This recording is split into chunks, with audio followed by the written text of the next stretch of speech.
안녕하세요. 권태숙입니다. 오늘 낭독할 글은 저처럼 개간수필로 등단하고 게으르길 잘했다. 몇 밤만 기다렸다 오지 란 수필집을 낸 이후승님의 작품입니다. 비밀 이후승. 저녁 6시 반이면 그는 어김없이 집을 나섰다. 남들이 퇴근할 때 출근하는 아버지였다. 밤 8시 근무 시작인 분이 30분 넘게 걸어 자기 책상 하나 없는 직장으로 일찌감치 떠났다. 밤에만 일하는 이유를 차마 묻지 못했다. 구봉산 외진 산골짜기에서 서울로 이사와 3년 남짓. 그때껏 촌티를 벗지 못한 까까머리 중학생이 눈치는 빤해서 아버지의 밤샘 일이 우리 8 식구의 밥줄인 줄은 알았던 모양이다. 여름 방학이 시작되던 날, 성적표를 훑어본 아버지가 엄마에게 말했다. 오케이, 제 옷 갈아입혀. 버스 정류장에서 육교 건너 태극당 오른쪽의 포스터가 덕지덕지 내걸린 3층 건물이 그의 일터였다.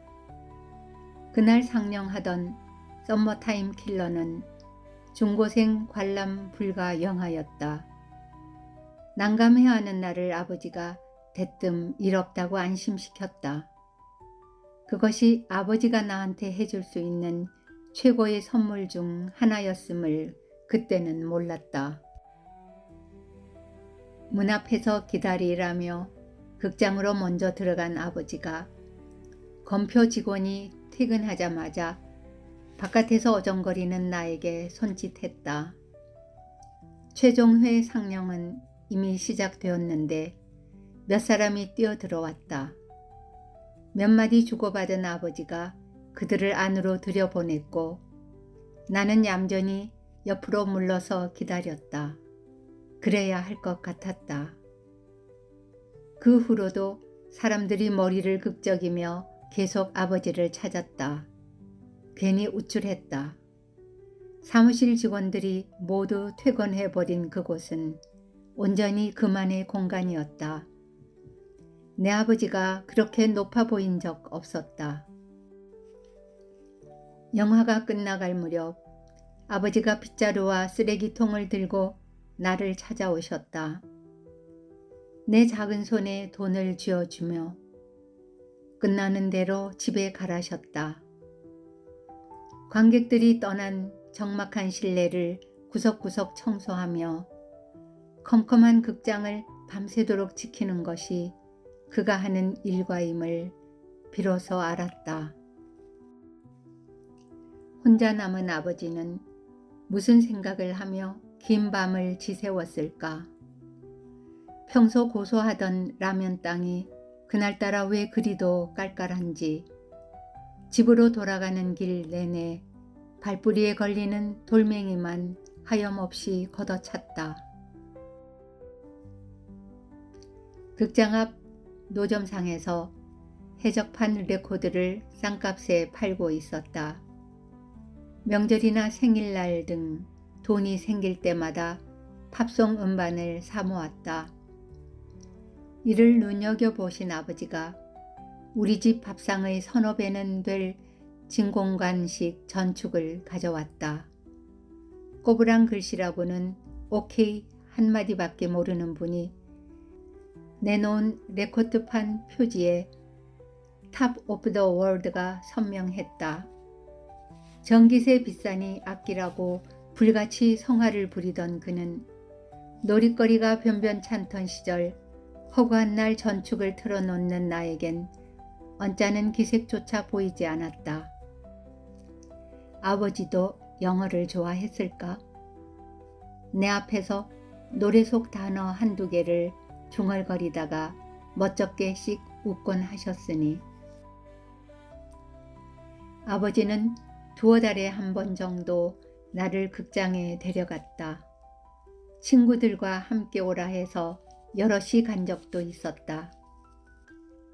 선생님 단속을 피해 영화를 보려고 의정부나 해화동으로 원정 갔던 친구들이 단체로 붙들려와 복도에서 두 손 들고 벌서던 시절, 나는 그의 위세 아래 당당히 영화를 봤으니 그때가 당신 평생 큰 소리 한 번 제대로 내본 적 없었던 아버지의 처음이자 마지막 전성시대였지 싶다.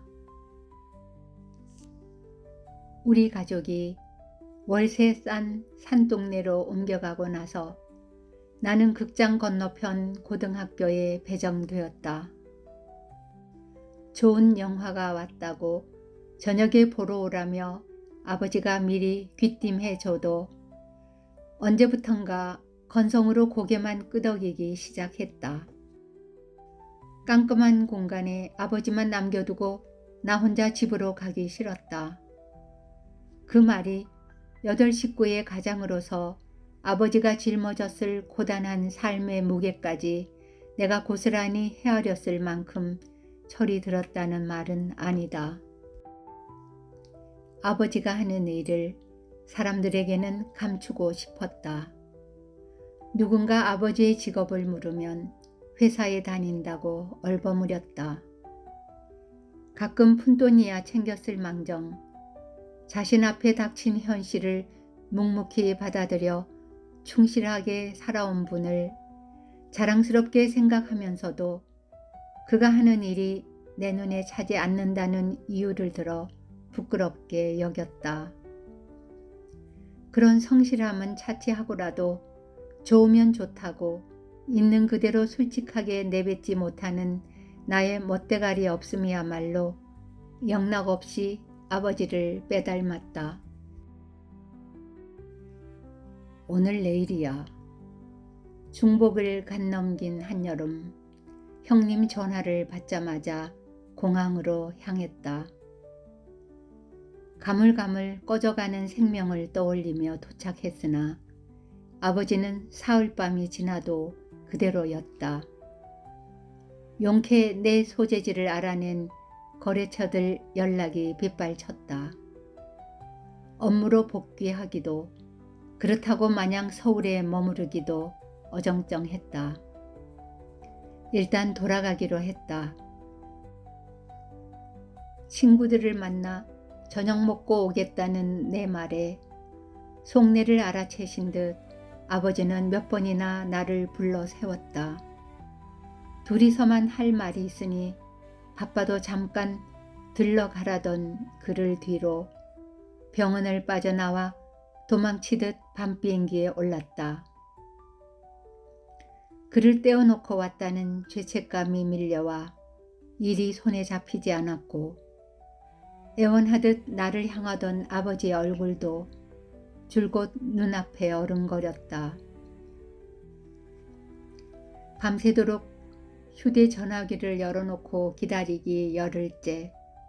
수화기 저편 막내의 아득한 목소리는 차라리 담담했다. 돌아가시기 직전까지 둘째와 할 얘기가 있으니 데려오라고 역정을 내셨다는. 내가 돌아올 때까지 기다릴 작정으로 아버지는 눈을 감지 못하고 열흘씩이나 버텼을 거라는. 긴 밤 당신 홀로 잡동사니 널브러진 바닥을 청소하다가 고난 몸을 잠깐 멈춰 선잠을 청했을 딱딱한 나무 의자는 극장 안 어딘가에 아직도 남아있을까?